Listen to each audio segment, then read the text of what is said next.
Hey, everybody. Welcome to Breakfast All Day. Alonso is here with Matt and Christy. We're talking about America, the Motion Picture, which I, alas, have not seen because I am an infidel. But these guys have, and they will tell you all about it. Yeah, this is basically blackout drunk history. That's the best way I can describe it. It is animated. We've got a bunch of celebrity voices. It starts off with the signing of the Declaration of Independence after there's been a beer pong contest as to whether or not it's going to start out with "We the People" or what, "Us Rich White Guys" or something like that. And then Benedict Arnold comes in with a bunch of troops and murders everybody. And then the next thing we see is George Washington, voiced by Channing Tatum, and Abe Lincoln, voiced by Will Forte, at a theater.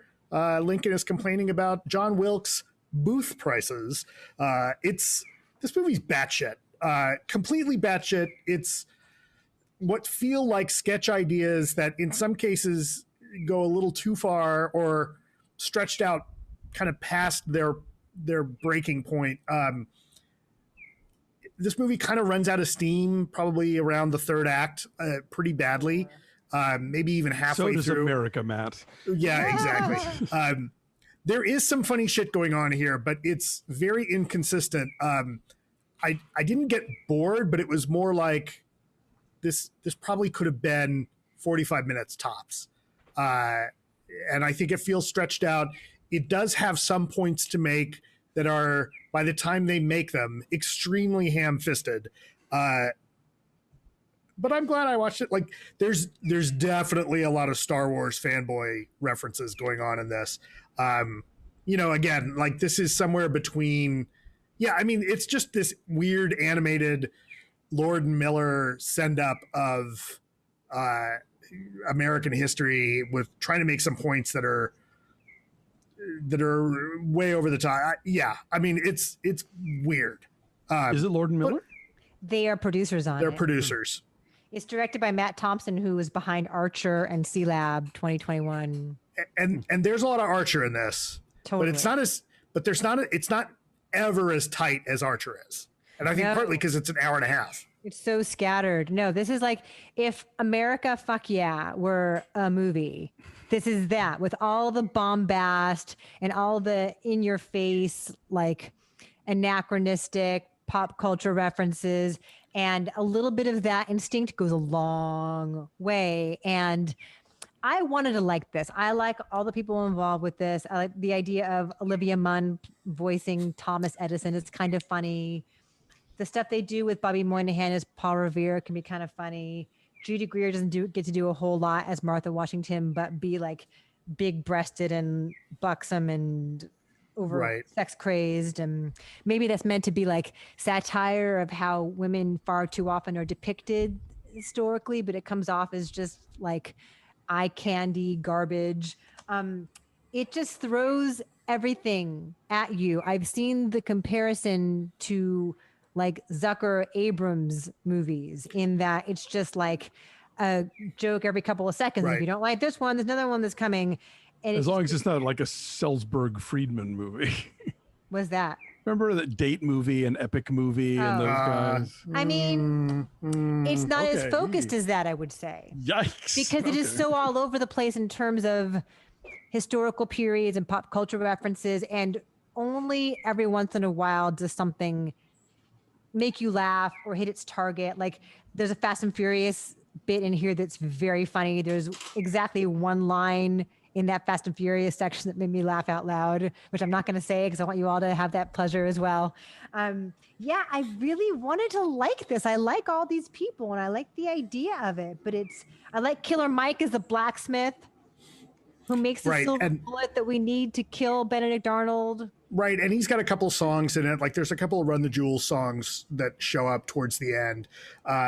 Jason Mantzoukas as Sam Adams is perfect casting. Like he sells the frat boyness of the way they present that character really well.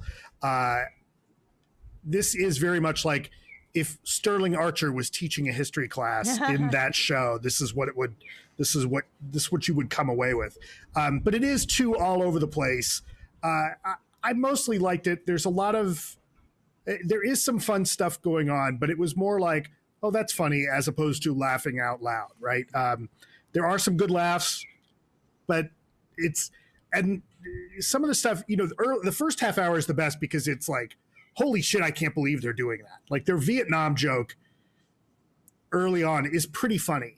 And there's some stuff that the shock value of the humor really adds to the joke, but after a while that wears off and they never quite hit, like they never find a place to escalate to, I think. Like they start out so high, so bizarre, so zanily out there that they kind of run out of places to go.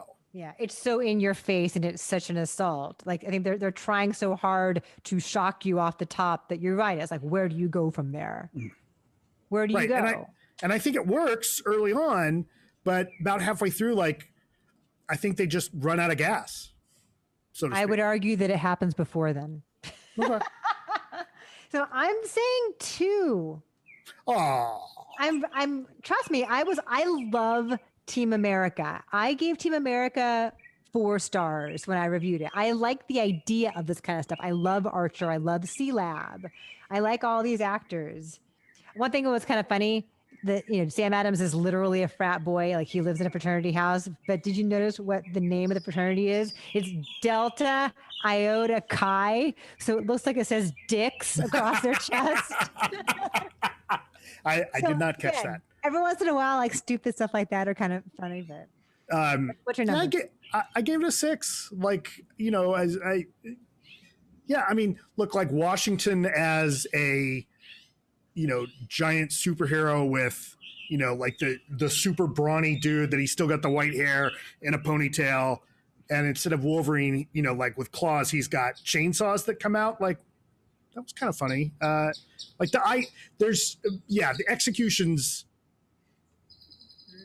falls apart, but I think it was still worth seeing.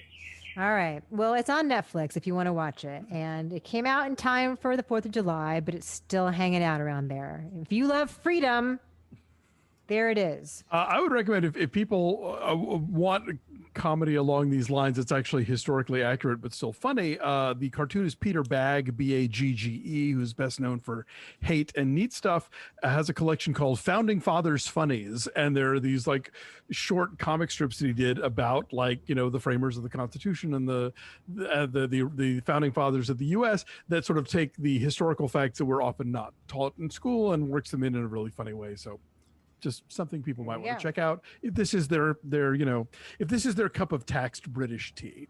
Anyway, this is on Netflix, so yes, check it out or don't. I don't know, I gotta see this, I guess.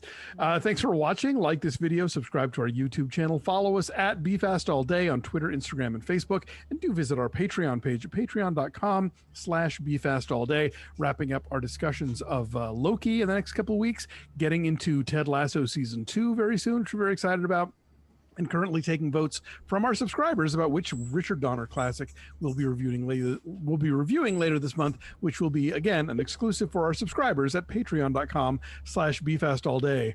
Christy, Marvel Monday, where are we? We're almost done. It's very sad. We are up to Spider-Man Far From Home this week. And then next week we are doing Black Widow. So although the 3 of us all talked about it here, Nick and I did our own little conversation, which will be spoiler-tastic, because by that point the movie will be out for a week and a half and you've been warned.